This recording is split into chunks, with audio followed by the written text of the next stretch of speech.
Hi, Mike. Hello. How are you? I'm a little tired, but I'm good. Tired? How are you? Tired from being at home? Yeah, just having trouble sleeping, but I'm okay Oh. otherwise. Um, so we're gonna talk a little Star Wars, and see what's going on. So why don't you take it away? Okay, yeah. Oh, sorry. Let's start with. I should have the list out here, huh? I got. What's that? Just look at the caption. Oh, yeah, there we go. Look, the Disney Gallery, The Mandalorian, the docu-series on Disney Plus about the making of The Mandalorian behind the scenes. This was the final episode. Is called Connections, and it was just Dave Filoni and Jon Favreau sitting at a table for a little more than a half an hour talking about all the Easter eggs that they put in to refer back to other Star Wars movies and stories, most of which I already knew. I assume most people already knew. There were a few good tidbits in there, like the reveal of Mark Hamill's voiceover cameo. He was the voice of the EV-99 droid in the Mos Eisley Cantina. And then we found out that the R5 droid in that cantina was also supposed to be the same R5D4 droid that we saw in the original Star Wars film, the one that Luke and Uncle Owen bought, and then it had a bad motivator, so they traded him in to get R2D2. So this was like the same droid hanging out. You can see like the explosion where the motivator popped out of his dome. And then the other cool thing was the X-wing cockpit that they used to film Dave Filoni's cameo, and a couple of the other directors had cameos as X-wing pilots, and that cockpit was the one headed down to Walt Disney World at Star Wars Galaxy's Edge. So they kind of intercepted it and they dressed it up to look like a Rebel X-wing cockpit instead of the Resistance one, and then they shot the scene. I don't know why they couldn't have built like they had built so much stuff, even besides the virtual set, the volume or whatever. They had built a lot of stuff. I don't know why they couldn't build a little cockpit to shoot that on, but I guess it's kind of a neat detail. If you go to the park down there, you can say that that was used Hey, in The Mandalorian. So that was a cool episode. What's that?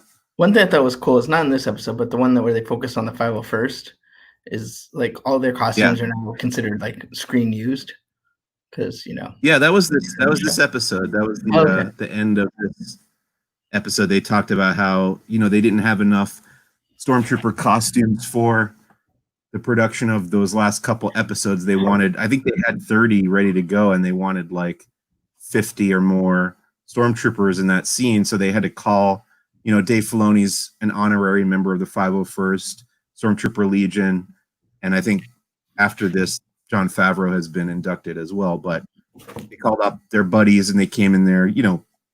Part of the qualifications to get in the 501st is that you have to have a screen accurate stormtrooper costume, and they put a lot of work into making those themselves and stuff. So it was cool that they got the opportunity to go on set and actually have their armor actually be used in the show, as well as them themselves getting to have a cameo appearance. Yeah, I guess a shortcut would have been make it not quite screen accurate, but then get in the show, and then it would Now be it's screen screen accurate. accurate. It might not be a shortcut, but it's an alternate path for you. Or you get one of those Halloween costumes. It's like the plastic mask with the little hole you breathe through, and then a picture, a drawing of a stormtrooper on the little bib, and then that becomes a screen accurate stormtrooper costume.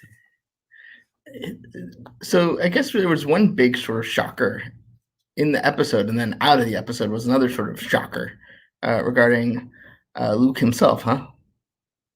About Mark Hamill? Yeah. Yeah, so we got to I mentioned it a little earlier that we know that Mark Hamill has had a cameo now in all Star Wars movies outside of the prequels. Apparently, he wasn't in the prequels, but he's been in all. Rogue One, a Star Wars story, Solo, a Star Wars story. Obviously, he's in as Luke Skywalker. He's in episodes 7, 8, and 9, but he also does separate voiceover roles for those movies as well. And now he's been in The Mandalorian too. So now he actually not only appears in episode 7, but he's actually heard in episode 7. That's right.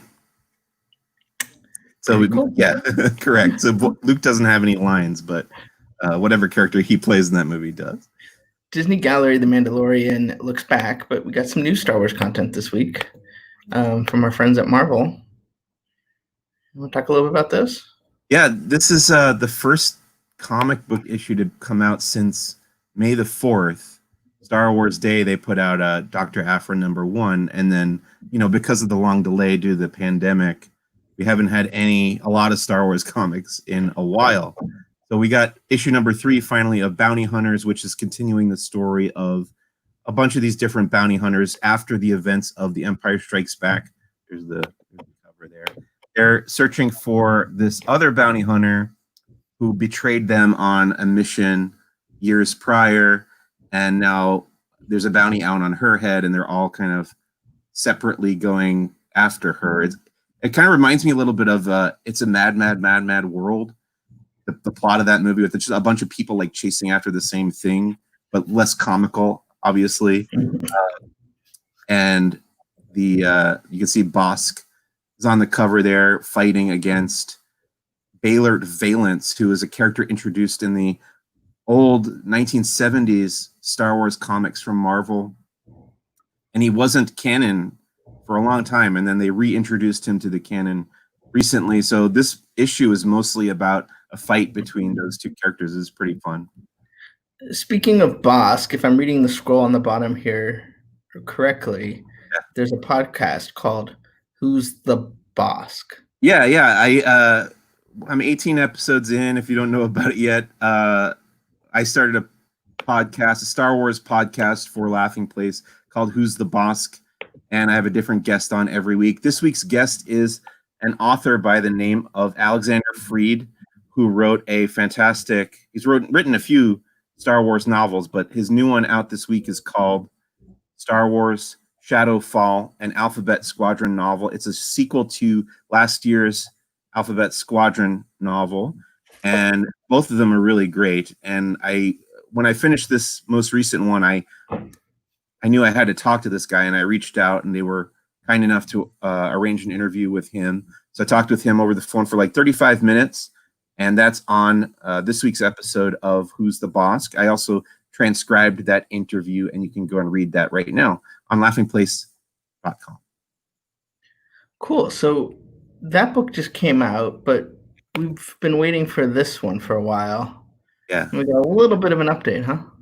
Yeah, so the High Republic is a big kind of multi-platform publishing initiative from Lucasfilm Publishing, and it was supposed to start in August, kind of in conjunction with Star Wars Celebration. It was going to come out, and then like 2 days later, Celebration was going to start. I'm sure they were going to have a big panel presentation about it, but it was pushed back. It was delayed because of the pandemic again, and obviously Celebration's been canceled now, but High Republic is going to start in January. But I'm thinking that they already had this deal lined up with IGN, where IGN was going to get to reveal the first chapter of the first novel in the High Republic, which is called Light of the Jedi. So they'd probably already sent it to them, and then the whole thing got pushed back, and now they released the first chapter, 6 months ahead of the release of the rest of the book. But it's by Charles Soule, who's one of my favorite current Star Wars writers as well. And I didn't read the whole chapter. I read the little kind of like title crawl that explains a little bit about the High Republic period and where the galaxy's at that time. I thought that was pretty interesting, but I don't see a real reason to read the first chapter without having, I feel like it's going to be a big tease to have to wait another 6 months after that, but you can go and read it if you like. So if you don't want to wait that long, the folks at Hasbro celebrated, they do this thing called Fan First Fridays, where they will reveal something from one of their brands, like the Marvel brand or G.I. Joe or what was the other one, Transformers, something like that. This time they decided not to go with Friday, they went with Monday. and some news came out of that. Yeah, so we got some action figure news. I collect Star Wars action figures. I have for a long time, so I'm excited to get my hands on a few of these. There's going to be some more released in the Empire Strikes Back 40th anniversary collection. These are just kind of re-releases of existing figures with the Empire Strikes Back card. Like there's Chewbacca, there's Darth Vader, and there's a few others like that. One of the new ones in the Black Series Empire line is going to be Dagobah Luke Skywalker, which hasn't come out yet. Man in the swamp down in Dagobah. Yeah, right. And that figure apparently is capable of doing a handstand, which is interesting. And eventually they're gonna put out a Yoda with the blue backpack to ride on his back. Oh, cool. And then in the smaller scale, 3 3/4 inch figures, they revealed a Bespin Cloud City carbon freezing chamber playset, it's like half of the set that you see in the movie. So if you go and get 2 of them, you can connect them and build the whole set. And then there's also going to be a new Bespin Escape Leia action figure in the outfit that she wears during that brief period in the movie where they're running through the halls of Bespin, which is similar to the Hoth outfit she has, but a little different. And then what else? Oh, I got to bring this one up. The Baby Yoda Boppet, or the child Boppet from The Mandalorian. Boppet. Pointing out, yeah, if you remember Boppet, I remember somebody in my dorm in college had a Boppet, and it was just this little like doohickey that it says Boppet and you hit it, and it says like twist it, and you got to twist it. But this one's Baby Yoda, aka the child, and people have been pointing out on Twitter that there's that whole scene in The Mandalorian in the final episode where the scout troopers are hitting Baby Yoda, and everybody got so upset at Jason Sudeikis, the actor playing the stormtrooper. But this toy is actually going to encourage you to hit Baby Yoda, or you lose. So you can be the bad guy in that situation, I guess.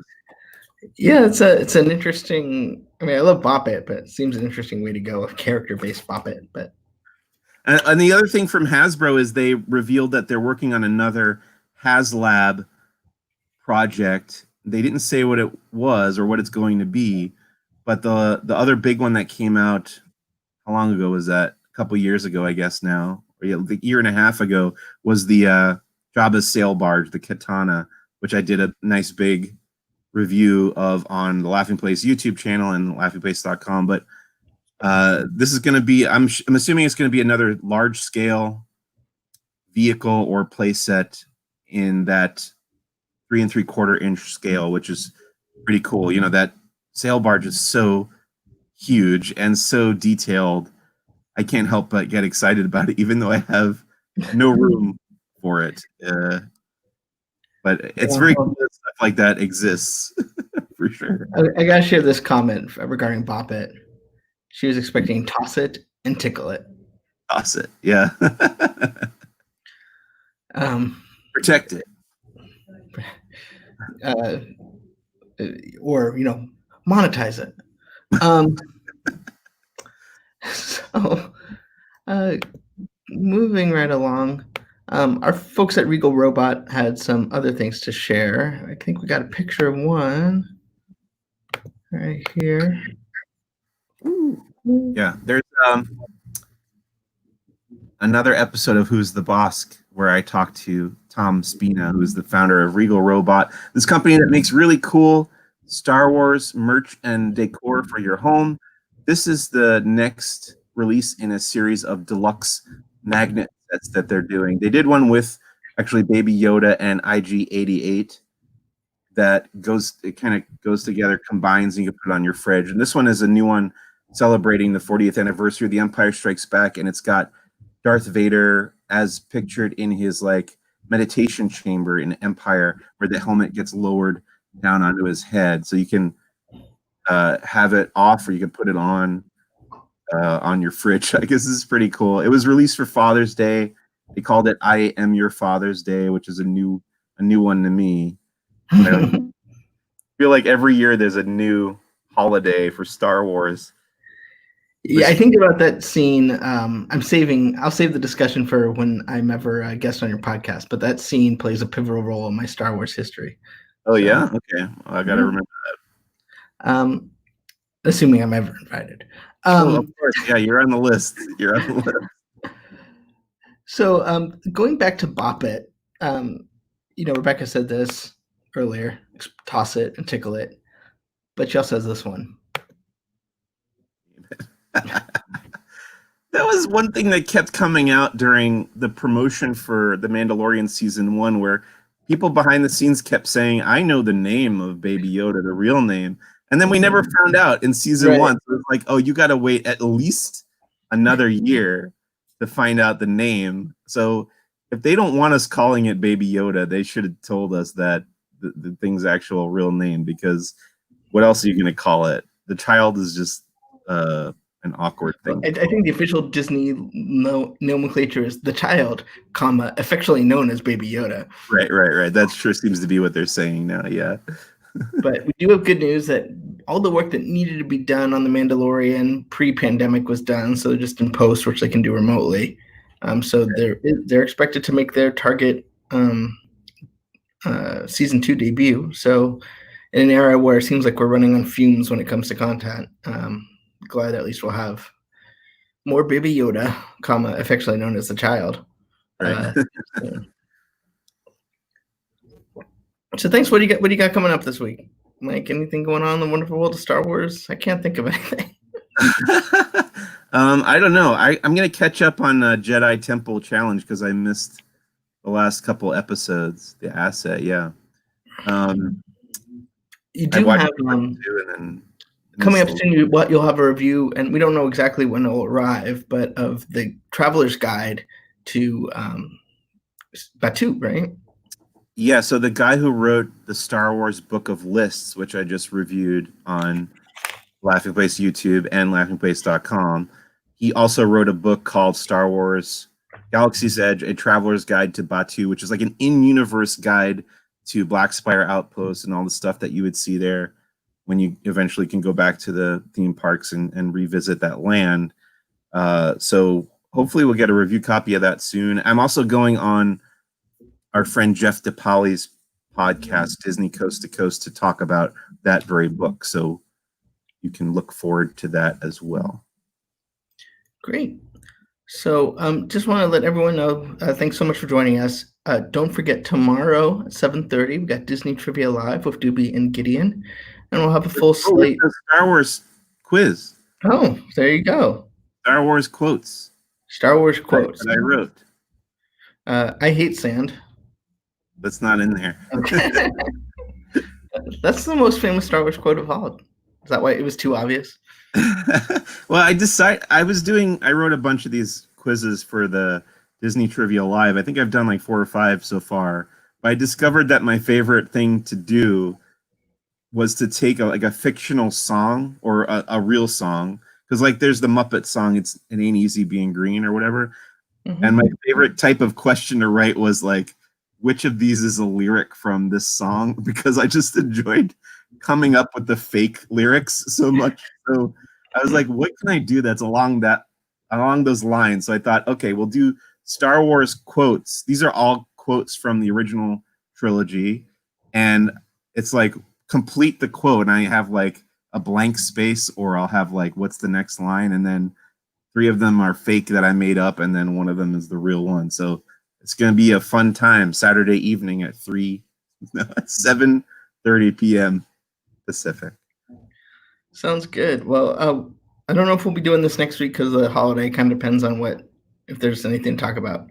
But we'll definitely chat in a couple weeks, if not sooner, and get all those latest Star Wars goodness out of you. It's amazing that there's still stuff to talk about, even though there's no movies coming and books have been delayed. If there hadn't been the shutdown, I actually think this would have been a very busy year for Star Wars, because they were really kind of overcompensating for there not being a movie, with a bunch of stuff coming from, the publishing world and video games and what else? I don't know. What else exists? Toys. Yeah. So a bunch of Star Wars stuff happening. Um, as you know, um, we during Disney Trivia Live, we count the mistakes Doobie makes. I wasn't And going to bring that up. so he sent in this comment. I can't wait. So I'm gonna have to talk to Nick Morgan and see if this counts as a mistake already, or if this is just a gimme, or like when we start tomorrow, is it gonna be we're gonna start with one? Well, you know how a contraction is.